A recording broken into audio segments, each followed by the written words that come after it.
Quand les nouvelles s'affolent, Métropole fait le point.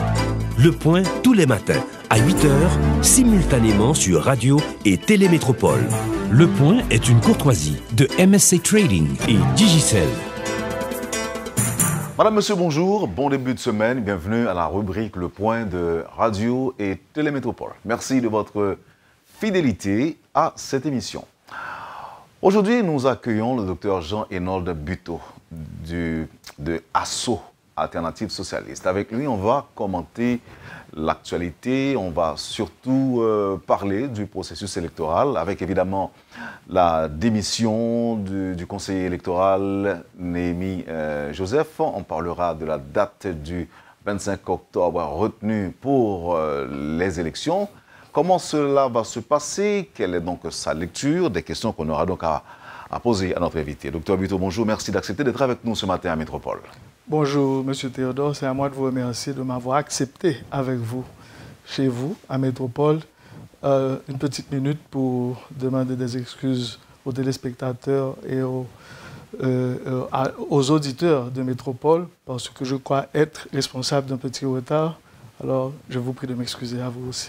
Alors, la question, c'est est-ce que ASSO participe aux élections? Certainement, ASSO s'était inscrit.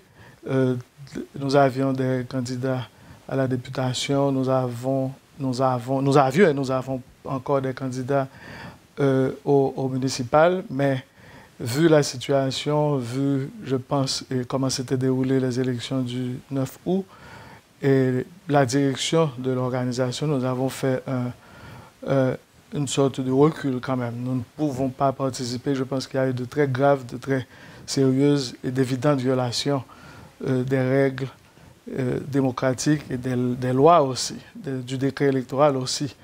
Donc, certainement, ces candidats vont continuer, ou bien certains d'entre eux vont continuer. Mais cela ne veut pas dire que nous autres, dans le parti... Donc, ils n'ont pas l'aval du parti pour continuer? Disons non. Disons non, mais nous avons de très bonnes relations personnelles avec certains d'entre eux, donc il m'est un peu difficile de dire que, écoutez, de créer une situation de conflit. Une chose est certaine, vous avez raison, ils n'ont pas l'aval du parti pour continuer. Est-ce qu'ils sont nombreux? Non, nous n'avions pas beaucoup de candidats. Nous sommes partis, nous avons été créés l'année dernière. Justement, nous sommes sur le point de fêter notre première année, de célébrer notre première année. Donc, nous n'avions pas beaucoup de candidats. Mais je crois que l'offre politique et l'offre idéologique que nous représentons exerce un certain attrait dans la population. Certainement, il nous faudrait travailler encore davantage. Mais nous n'avions pas beaucoup de candidats. Nous avions certains candidats au municipal dans certaines provinces, ici à Port-au-Prince, enfin, dans la région métropolitaine à Delma. Et nous avions également un candidat à la députation, toujours dans la région métropolitaine. L'alternative socialiste, c'est une offre nouvelle, une nouvelle proposition sur le plan idéologique? Je pense que c'est une question extrêmement intéressante, celle que vous posez. J'aurais été pratiquement, je pense, très présomptueux de dire que nous autres, en tant qu'offre socialiste, nous sommes nouveaux. Non, non, n'oubliez pas que le Parti socialiste populaire a pris naissance déjà sous l'occupation américaine. Et ces gens avaient un courage et avaient une lucidité, une cohérence idéologique extraordinaire. Donc, je ne saurais dire que nous sommes nouveaux. Nous pouvons dire que ce qui est nouveau en nous, ce que nous pouvons dire, c'est qu'il faut arrêter ce discours politique qui ne s'arrête qu'aux banderoles, qu'aux photos, des millions de dollars en photos, des millions de dollars en spot publicitaire à la radio, à la télévision. Et en slogan aussi. En slogan ronflant, mais qui ne sont pas porteurs de messages idéologiques. Dans ce sens, nous pouvons dire que nous voudrions justement introduire dans le discours politique la question justement des choix politiques, des choix idéologiques, des choix économiques.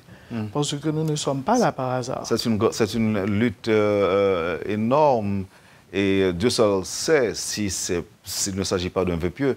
Et quand on sait qu'aujourd'hui, quand on parle de choix politique, quand on parle d'idéologie, c'est difficile de se fixer en Haïti aujourd'hui. Et même la masse qui se déplace pour aller voter ne le fait pas en raison d'un choix idéologique, mais plutôt en raison d'une motivation tout à fait différente, tout à fait autre. Dans les faits, ce que vous dites, il n'y a pas de doute que c'est valable. Enfin, c'est beaucoup plus valable pour Haïti, mais c'est également valable pour beaucoup d'autres pays. Le quotidien du citoyen est quand même beaucoup plus interpellant que le discours idéologique que je peux lui donner. Cependant, et je me permets de reciter, parce que je l'ai fait dans un article il y a environ un mois, que j'avais écrit, je disais que Gramsci disait justement que la politique est l'activité essentielle de l'humanité. Parce qu'elle met l'individu en contact avec le fait social et avec la nature. Cependant, chez nous, toujours, dans ce cas c'est moi qui continue, chez nous, elle n'est plus que l'expression des appétits individuels et de la déchéance collective. Et justement, lorsque nous regardons l'offre politique aujourd'hui, il y a des gens qui essaient d'attirer le vote soit à travers un petit sachet de nourriture, soit à travers 1000 gouttes, soit à travers... Donc, ces gens qui, soi-disant, deviendraient ou seraient des responsables politiques, en fait, ce sont des flibustiers, parce qu'ils sont en train justement de tirer profit de la déchéance, de la précarité des masses. Ce n'est pas une solution de facilité, puisque quand même, pour être candidat aujourd'hui, il ne faut pas beaucoup, on n'a pas besoin de beaucoup de choses pour être candidat. Il suffit d'avoir de l'argent. Absolument. Absolument. Donc, ouais. Ce qui peut-être, ce qui n'est pas trop favorable à la grande masse. À la démocratie, tout simplement. À la démocratie, tout simplement, parce que, vous savez, voilà l'une des raisons pour lesquelles nous devrions nous poser des questions, justement, sur le processus électoral. Je pense que cela sera une partie de notre entrevue. La question du financement des élections. Et je ne me rappelle pas exactement le chiffre, mais je crois et je suis sûr presque que les élections en Haïti par tête de votants coûtent plus cher que qu'au Brésil, par exemple, coûtent plus cher qu'en Argentine. Et ce sont des pays qui ont des niveaux de vie extrêmement plus élevés. On est à plus de 250 millions, plus de 200 millions au Brésil. Je disais justement par tête de votant. Par tête de votant. Par tête de votant. C'est ainsi qu'il faut le voir, pas en termes absolus. Non, c'est parce qu'ils ont déjà fait le choix du vote électronique. Évidemment, le vote électronique est un fait, c'est vrai, c'est un fait technique. Mais ce n'est pas seulement le fait technique qu'il faut voir. Il faut voir la question aussi du financement. Dans la plupart des pays, disons avancés, je devrais utiliser un autre mot, mais je préfère dire avancé. Le financement des élections en tant que fait technique est important, à savoir, je veux dire, l'organisme électoral, donc son financement à lui, mais aussi le financement des candidats. Comment peut-on envisager dans notre pays, c'est-à-dire la débauche de disponibilité financière auquel nous assistons maintenant, et maintenant dans notre élection. Pourquoi? Parce que justement, il n'y a pas un organisme de contrôle du financement. Dans les autres pays, il vous faut démontrer d'où vous avez cet argent, qui vous l'a donné, et il y a un montant, justement, il y a un seuil que vous ne pouvez pas franchir. Donc maintenant, la population peut écouter certaines personnes. Pareil. Nous prenons un autre exemple, par exemple, la disponibilité des médias officiels pour chacun des candidats. Elle n'est pas équitable, ou du moins, elle n'est pas distribuée de façon équitable. Donc, tout cela, quand même, nous porte à croire que quand je parle de la démocratie aussi, l'État aussi, la volonté pour la population de fonder un État démocratique, un État national. Les problèmes sont nombreux et profonds et divers. D'abord, on a mis du temps avant de proclamer les résultats des législatives du 9 août dernier, plus d'un mois, si je ne me trompe pas, si je m'abuse. Oui, tout à fait. Et l'absence de programme réel des candidats, Dieu seul sait si un électeur votant en fonction de sa conviction, de son idéologie, Aujourd'hui, on a un autre problème qui vient se greffer aux innombrables auxquels on fait face dans le cadre de ce processus électoral. C'est la démission d'un conseiller électoral. Est-ce que vous croyez que nous acheminons effectivement vers la tenue des élections du 25 octobre? En fait, vous me posez une question, je devrais me poser, moi, pas en devin, mais vous savez, en analyste politique. Donc, je suis en train de regarder les différentes forces en présence et déterminer donc si les élections vont avoir lieu. Bon, je pense qu'en tant que responsable politique, en tant qu'acteur politique et en tant que militant, je dois avoir un choix de préférence. Et mon choix, c'est que ce qui s'est passé le 9 août est inadmissible. N'en déplaise à la communauté internationale qui a utilisé un euphémisme, bon, pas tout à fait élégant, en disant que les élections étaient acceptables. Bon, évidemment, on peut être plus catégorique, plus extrémiste en disant les élections peuvent être bonnes ou mauvaises, ou bien bonnes ou pas bonnes. Mais acceptable, c'est une catégorie pour laquelle je devrais demander à la communauté internationale qu'est-ce qui définit le seuil d'acceptabilité.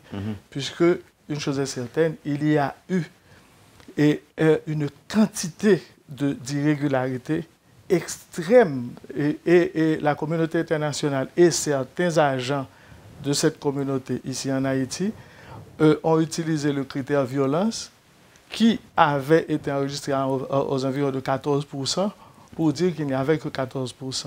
Cependant, les organismes d'observation en Haïti et même le CEP, en la personne de son président, a eu la maladresse de dire, par exemple, qu'il y a eu de faux observateurs dans le processus électoral. Vous savez, donc, il n'est même pas question de demander une évaluation. Toutes ces irrégularités, je veux dire maintenant, je ne parle pas seulement des violences, les pressions qui ont été exercées par les agents de l'ordre, par les partisans de certaines organisations politiques du pouvoir ou proches du pouvoir, ont fait de ces élections. Évidemment, on peut toujours dire, j'ouvre une parenthèse, que c'est ainsi, ça a toujours été ainsi en Haïti, c'est ainsi dans tous les pays sous-développés, mais je pense que c'est une tentative de relativisation qui n'est pas conforme aux aspirations, ni aux aspirations démocratiques, ni aux aspirations d'individus ordinaires comme vous et moi. C'est-à-dire, j'aspire quand même que la personne qui va me diriger est la personne au moins qui a le plus de... Nous avons eu un début de ça. Je pense que nous avons commis des erreurs, mais en 1990, malgré les énormes failles qu'il y avait dans ces élections, les résultats n'ont jamais été tout à fait publiés, les élections n'ont pas été complétées, etc. Mais il y a eu un certain niveau d'acceptabilité. Presque toutes les élections ont été aussi contestées en Haïti de 87 à nos jours, soit annulées, soit boycottées, soit contestées. C'est relatif, M. Théodore, parce que je vais prendre un exemple. J'ai entendu, par exemple, monsieur, comment il s'appelle déjà, qui est médecin, enfin, on n'est pas camarade de promotion, mais on partage la promotion Théodule Alexis. Ah oui, M. Boulos, le docteur Boulos, pardon, qui disait que le CEP est le meilleur CEP que nous ayons eu. Pardon, c'est un très bon... Quand il l'a dit, il n'y avait pas encore les élections. Ah non, non, non.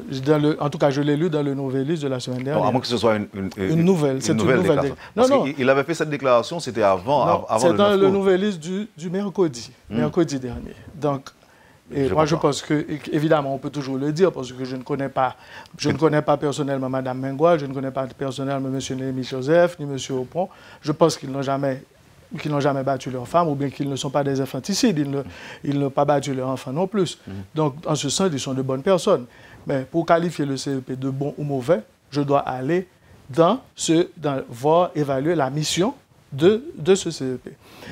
Et le deuxième critère que je devrais utiliser, c'est que il nous a envoyé au CEP de 2000. Au moins dans le CEP de 2000, M. Manus et le docteur Debussy-Damien ont eu la décence, la délicatesse de plier bagage. Ils ont eu cette... Est-ce qu'il n'y a pas... Là, je me demande, est-ce qu'il n'y a pas un petit désaccord? Parce que M. Manus n'avait pas tout simplement démissionné. Il avait été contraint de quitter le pays. Il a plié bagages. Oui, mais pourquoi? Il a plié bagages. Voilà pourquoi. Non, mais écoutez, il y a eu des révélations qu'il a eu à faire. Exactement. Donc, révélation, c'est qu'il avait été contraint. Nous sommes d'accord.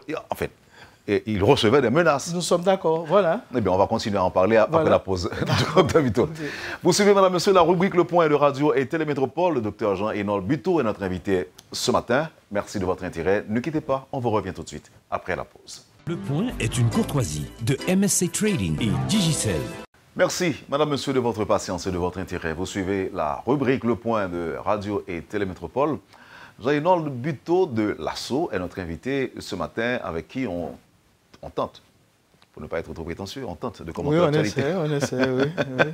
Alors oui, on parlait des raisons justement qui ont poussé Léon Manus à quitter la direction du CEP. Et là encore, nous sommes en l'an 2000. Oui, mai 2000. Mai 2000, justement. Et on se plaît souvent à reprendre les propos tenus par la presse internationale qui parlait de démocratie éventrée, qui se ramassait à l'appel du CNE.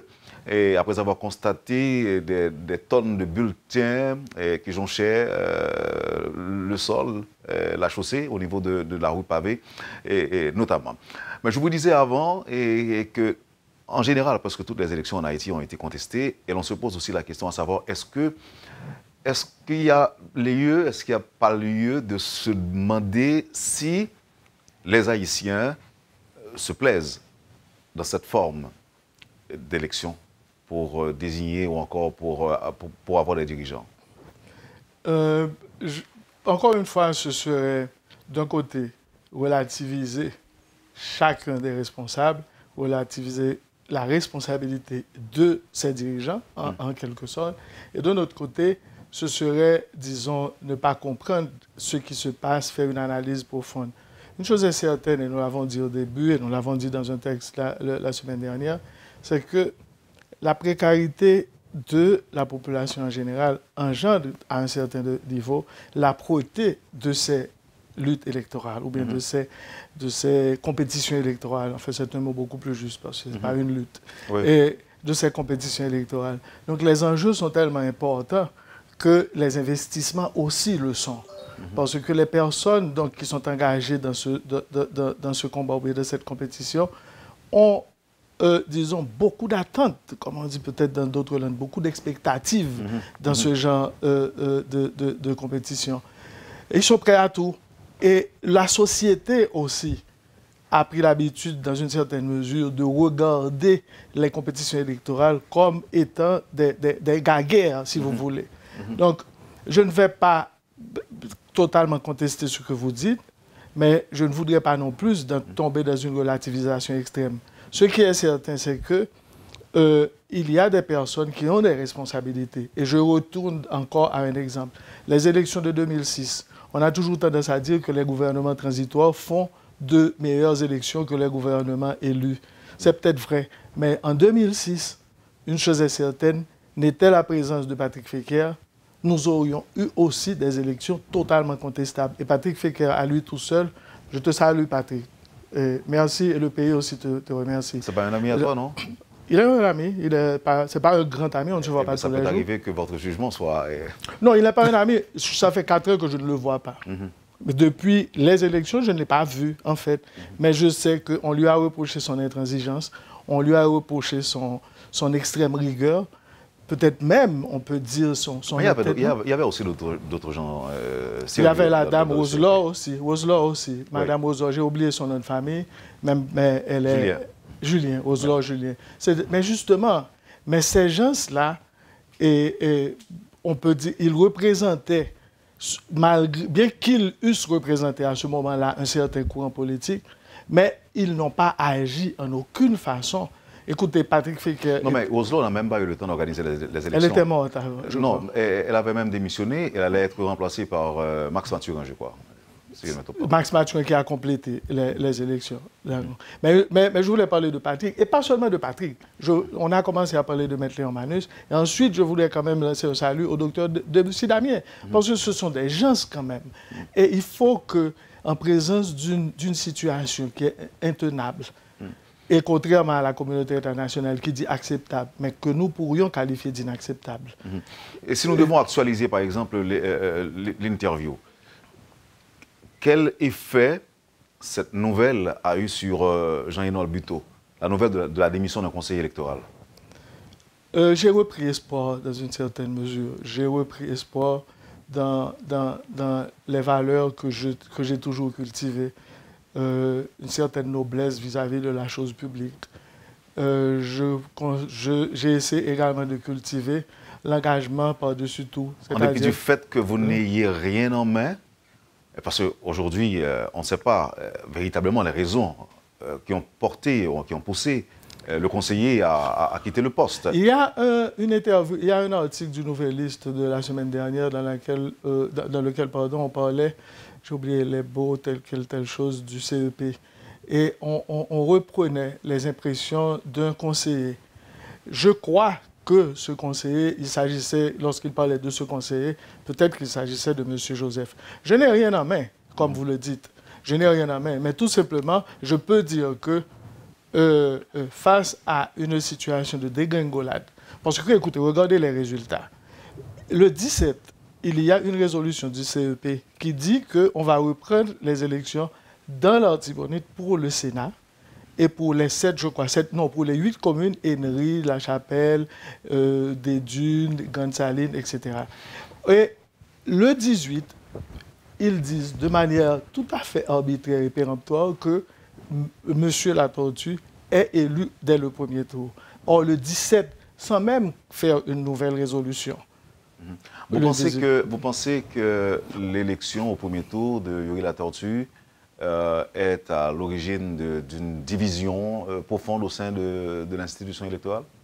C'est peut-être la goutte d'eau. Je ne dirais pas que c'est l'origine de la division.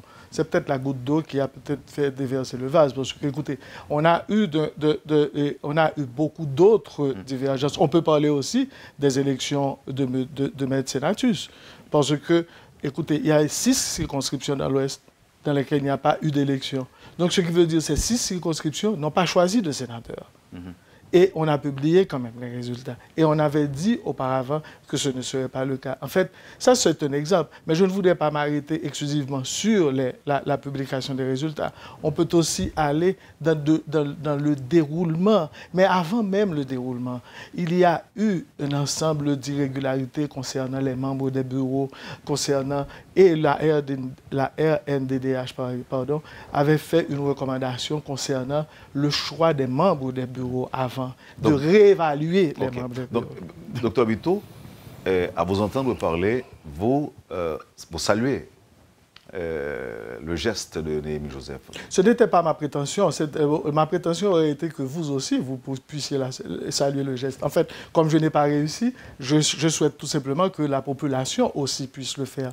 Parce que ce n'est pas moi qui dois dire... Est-ce qu'en peu de mots, ou encore en d'autres termes, puisque vous saluez ce qu'il a fait... Ah, vous dites que j'ai salué, mais j'ai dit que je souhaite Vous étiez sur le point de le faire, quand même. Non, j'étais sur le point, c'est une plaisanterie que je faisais, j'étais sur le point de dire que j'essayais de démontrer, à partir de toutes les irrégularités pré-, intra- et post-électorales, que cette situation est intenable. Le pays est épuisé. Vous êtes pour la démission d'autres membres? Je vous ai dit dès le début de notre entrevue qu'en général, en tant qu'acteur, en tant que militant, je n'ai pas nécessairement de souhait ou bien de vœux. Je me bats et je me dresse contre des irrégularités, contre des injustices.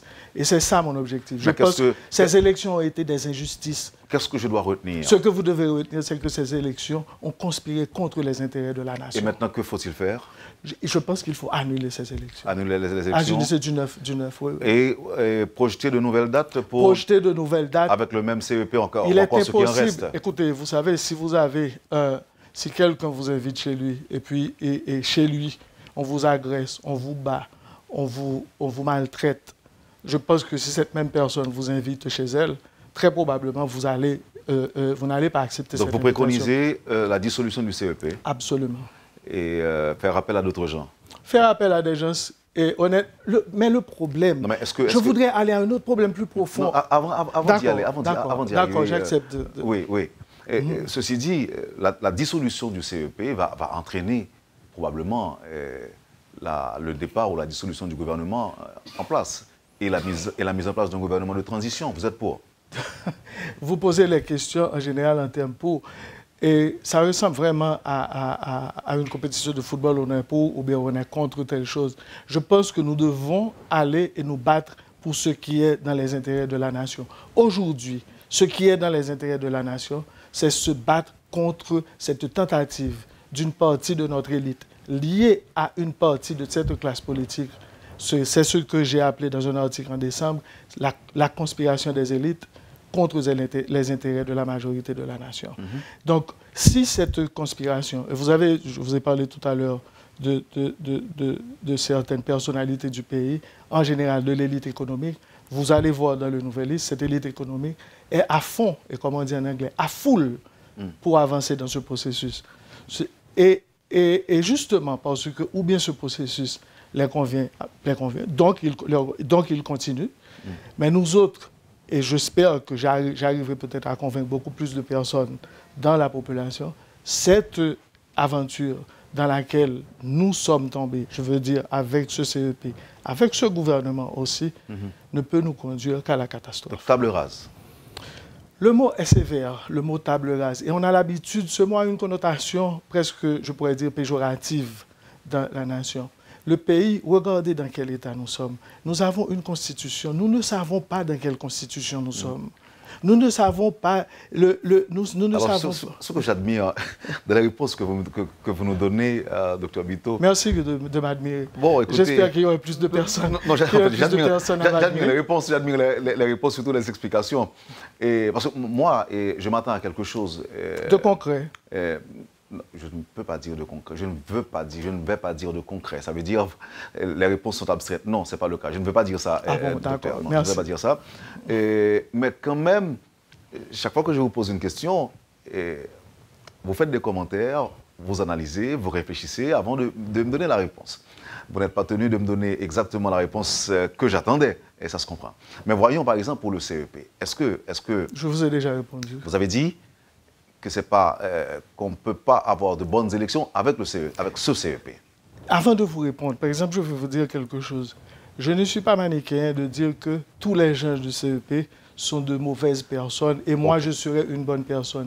Je veux vous dire donc là, vous souhaitez un replâtrage? Le pays... Non, ce n'est pas non plus. Je souhaiterais... Au contraire, vous voyez, je suis prêt à dire que je souhaite le départ de ce CEP. Je suis catégorique, je suis ferme là-dessus. Mais ce que je prétends, c'est donner une explication. Alors, arrêtons-nous là. Arrêtons-nous là. Mais il faut une explication. Qu'est-ce que vous souhaitez? Vous souhaitez le départ?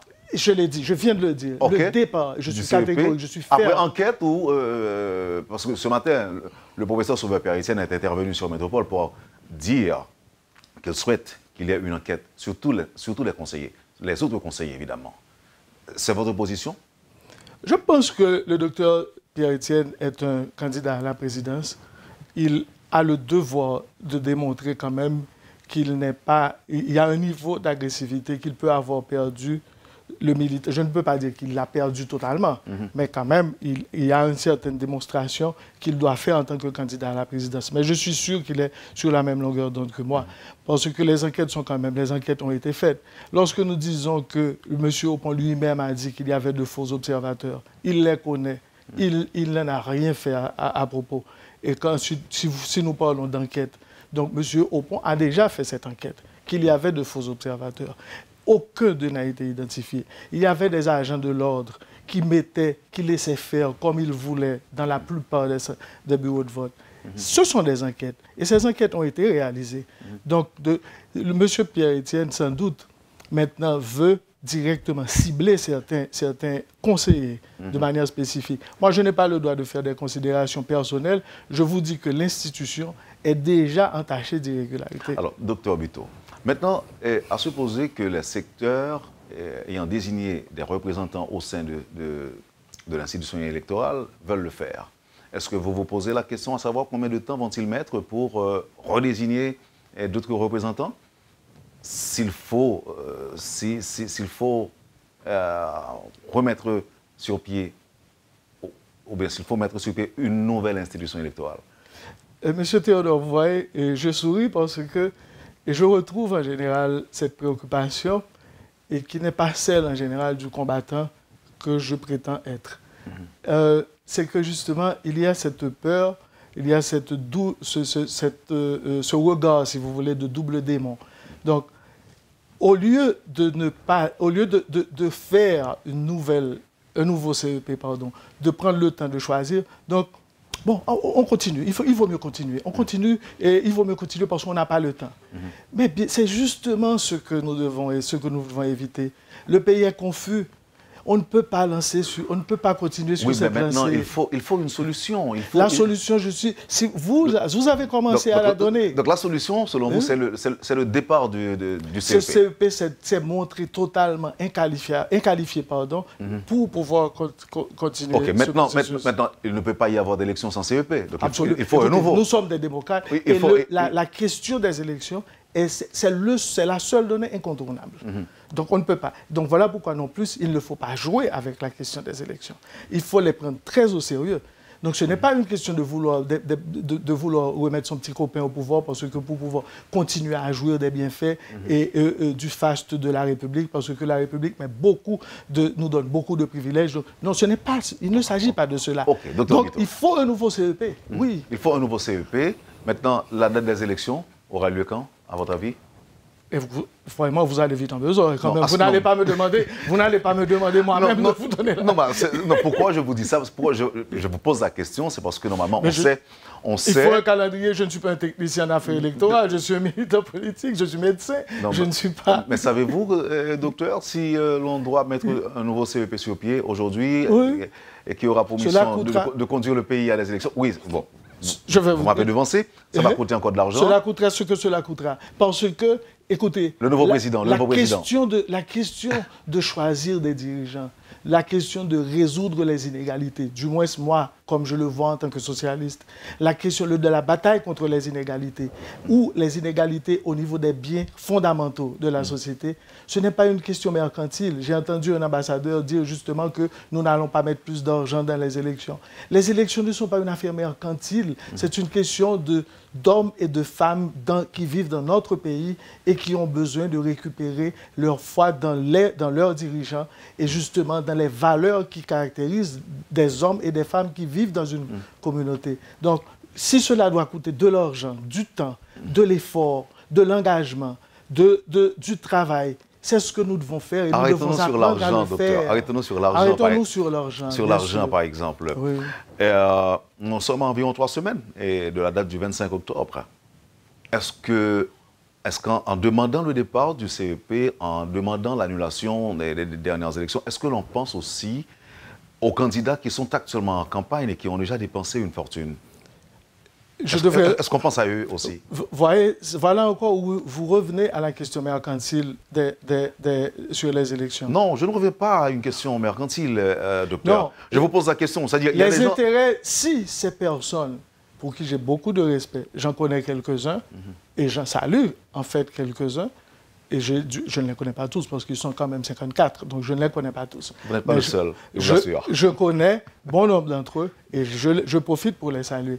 Nous avons quand même le devoir de leur dire que les intérêts de la République certainement vont bien au-delà de les sous qu'ils ont déjà pu dépenser.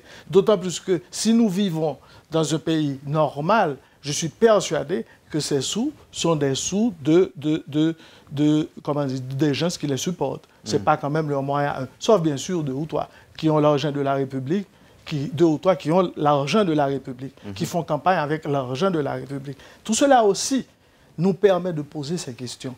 Parce que si nous avançons, M. Théodore, nous avançons vers quoi? Nous avançons vers des personnes qui ont justement cette notion des choses de la République, que la République, c'est une question des sous de la République pour leur permettre d'arriver à être président de la République. Ces questions aussi doivent se poser. Et si nous avançons... Voyons le secteur privé, par exemple, le secteur privé qui investit quand même dans ces élections. Vous en savez quelque chose? Oui. Vous en savez? Si j'en sais quoi? Oui, de ce secteur privé qui a investi dans ces élections? Apprenez-moi. Non, justement, c'est ce que je suis en train. C'est l'exercice que nous devrions faire, vous et moi. Parce que, pourquoi nous ne profitons pas justement pour pouvoir instaurer ces nouvelles règles? Que lorsque quelqu'un débourse quelque chose pour un candidat, cela pourrait être public. Je vais vous dire, il y a des pays en Amérique latine où les sommes débloquées pour un candidat vont à un fonds. Ces sommes vont vraiment au candidat, mais via un fonds pour qu'on puisse savoir qui a donné combien pour qui. Éviter le blanchiment aussi. Exactement. Donc, voilà pourquoi je vous dis que nous devrions profiter, nous arrêter. Nous sommes épuisés et nous sommes confus. Nous ne pouvons pas continuer. Nous sommes épuisés parce que nos institutions, la République ne s'est pas dotée d'institutions conformes à ses obligations et à ses besoins. Et nous continuons. Le dernier point que je voudrais voir avec vous pour terminer, est-ce que, encore, à quel point cela préoccupe le spécialiste que vous êtes, quand on parle, par exemple, de 60... Je suis spécialiste de quoi, pardon? Je ne savais pas. Je suis spécialiste en néphrologie, maladie des reins. Oui, je ne fais que ça, vous faites. Oui, je sais. Vous faites des implantations... non, des dialyses surtout. Dialyses surtout, oui. Je crois que je vous ai reçu à cet espace pour en parler une fois. Non, vous m'avez reçu à cet espace, c'était pour parler politique encore. J'attends que vous le fassiez pour la médecine. J'en serais ravi. Oui. Eh bien bon, ça va se faire. Je le souhaite. Oui. Alors, dites-nous, à quel point ça préoccupe l'homme politique que vous êtes, vous préférez? Aussi, non, aussi. Je n'en doute pas, aussi. Pour la première fois, j'ai vu un neurochirurgien candidat à la présidence aux États-Unis et j'étais ravi. Parce que les Haïtiens ont tellement de préjugés, ils pensent que quand on est médecin, on ne peut pas faire de la politique et vice-versa. Non, on ne pense pas ça. Ils pensent que je perds de ma pratique quotidienne. C'est ce qu'ils pensent. Alors, ma question était, on avait plus de 71 candidats à la présidence. Le chiffre est réduit, est passé aujourd'hui à... On dit à 54, je crois, c'est 54. Non, on est passé à 54. Oui, on est à 54. Mais avant, on était à plus de 70 prétendants. Oui. Quand vous observez... si vous permettez que je parle de phénomène, qu'est-ce que ça vous dit? Et au contraire, je pense que je ne suis certainement pas heureux de constater que nous avons 70 ou bien 54 candidats. Disons 54. Non, 54, non, on accepte 54. Cependant, le petit côté, le petit ego quand même qui gît encore en moi me permet de dire que j'en suis heureux de voir que ça est à la hauteur de la confusion qui traverse notre pays. Et cette confusion, il y a des gens, par exemple, j'ai vu, il y a un candidat à la présidence, pas des moindres, je ne vais pas citer son nom, pas des moindres, qui a passé les 5 dernières années sans piper un seul mot de la situation du pays. Supposément, il était candidat, donc s'il était candidat, dans tous les pays normaux, je regarde par exemple, je ne veux pas parler de la politique intérieure d'un pays spécifique, mais dans tous les autres pays, ce ancien candidat malheureux devient ou bien le chef de l'opposition, ou bien il guide l'opposition dans ses postures. Il n'a pas pipé mot. Et il revient comme le candidat favori. Au nom de quoi? Ce qui veut dire qu'il a endossé dans une certaine mesure tout ce qui s'est passé. Bien ou mal. Peut-être que c'était bien, peut-être que c'était mal, mais une chose est certaine, il revient. Et ce n'est pas ainsi. Les gens, la population, les hommes et les femmes de notre pays devraient avoir besoin de propositions. Ils devraient avoir besoin de solutions, de propositions, de paroles. Qu'est-ce que vous me dites? Mais non, ce n'est pas une question de concours de photos. Qu'est-ce qu'il y a plus de photos dans les rues? Et ça se réduit à ça. Et je parle de confusion. Puisque vous avez dit qu'il y a 54 candidats, c'est encore l'expression de la confusion. Et il nous faut sortir de cette confusion. Si réellement, vous avez utilisé le mot table rase, je ne l'aime pas beaucoup, ça a une connotation très péjorative, mais en tout cas, si se défaire, si vous préférez, de cet organisme qui n'a pas été à la hauteur de sa mission et des attentes de notre pays, je veux parler du CEP, si c'est ça qui doit être la solution, croyez-moi, je ne recule pas du tout. Et je ne reculerai pas du tout. Merci infiniment, Dr. Merci à vous. C'est un plaisir de vous avoir sur le plateau de la rubrique Le Point aujourd'hui. Et si les élections doivent avoir lieu le 25, vous allez voter? Non. Vous avez votre carte? Ah, bien sûr. Bien sûr. Merci. Et j'ai mon petit doigt noir aussi. J'ai voté le 9. Ceci dit, vous avez voté le 9. J'ai voté le 9 et on a trahi et on a bafoué. On n'a pas pris... La démocratie, j'avais une petite phase de tête pour vous dire, la démocratie, ce n'est pas une simple question de vote. Mais lorsque celui-ci est bafoué, c'est tout l'édifice de la démocratie qui s'effondre. Et c'est votre conviction? Absolument. Merci encore une fois, Dr. Vito. Vous avez suivi, Madame, Monsieur, la rubrique Le Point de Radio et Télémétropole. Notre invité aujourd'hui, le Dr Jean-Hénold Buteau de l'ASSO, l'alternative socialiste. Merci de nous avoir accueillis chez vous. Passez une excellente journée avec Métropole. Et à demain. Quand les nouvelles s'affolent, Métropole fait le point. Le point tous les matins à 8h, simultanément sur Radio et Télémétropole. Le point est une courtoisie de MSC Trading et Digicel.